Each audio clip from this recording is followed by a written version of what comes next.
J'ai établi les autorités.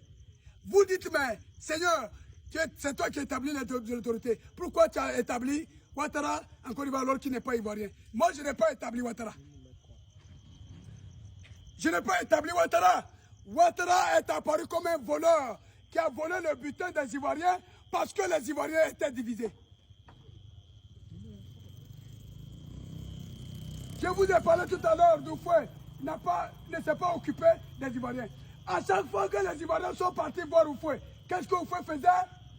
Vous avez dit quoi? Oufoué aime déplacer les problèmes. Les problèmes, on les déplace ou bien on les règle.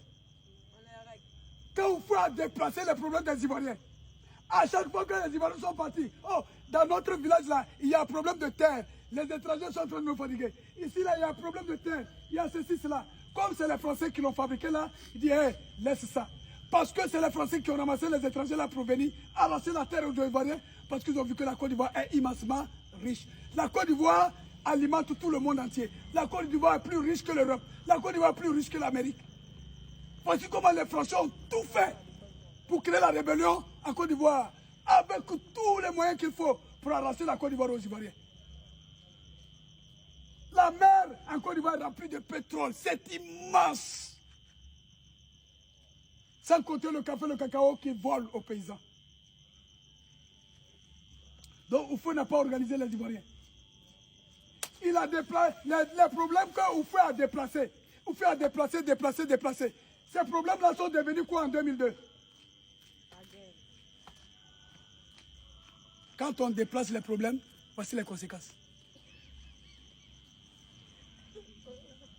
Si Oufoué avait aimé les Ivoiriens, il aurait résolu le problème des Ivoiriens afin que cela ne devienne pas la guerre en 2002. Qui a subi le courroux de la guerre en 2002? C'est les Ivoiriens.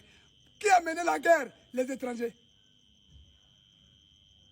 Les Français finançaient. Et c'est encore l'argent, avec l'argent des Ivoiriens, que les Français ont ramassé pour financer la guerre. Et ils ont pris le voleur. Ouattara. Gbagbo ayant refusé de marcher selon ma parole pour organiser les Ivoiriens et organiser la Côte d'Ivoire. Donc il n'y a plus d'autorité. La Côte d'Ivoire était livrée à elle-même, raison pour laquelle le voleur burkinabé a atterri pour voler le butin des Ivoiriens. Et moi, le Seigneur, j'ai atterri pour arracher. Au nom de Jésus. Au nom de Jésus, on arrache.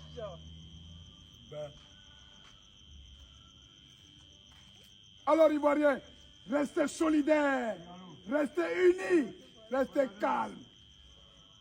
On ne peut pas me tuer chaque jour. Ouattara ramasse les jeunes filles ivoiriennes vierges. Chaque jour, Ouattara ramasse les jeunes filles ivoiriennes vierges en complicité avec d'autres Ivoiriens. Il ramasse les filles vierges ivoiriennes pour aller sacrifier sur un gros canari à l'hôtel du Golfe à cause des élections. Moi, Dieu, j'ai mis fin, il n'y aura pas d'élection. Chez Ouattara, Satan, il est mort. Ils ne veulent pas vous dire la vérité, ils cachent. Peut-on cacher le soleil par la main? Non. Ça va s'éclater. Au nom de Jésus. Ma parole est vérité, justice et vie. Si vous voulez, appelez-moi fou, appelez-moi sorcier, appelez-moi ce que je dis. Et chose marrante, quand je dis, il n'est pas bon que les étrangers viennent créer la rébellion pour tuer les Ivoiriens, on dit, oh, lui, il a fait la politique. Ah, mais oui.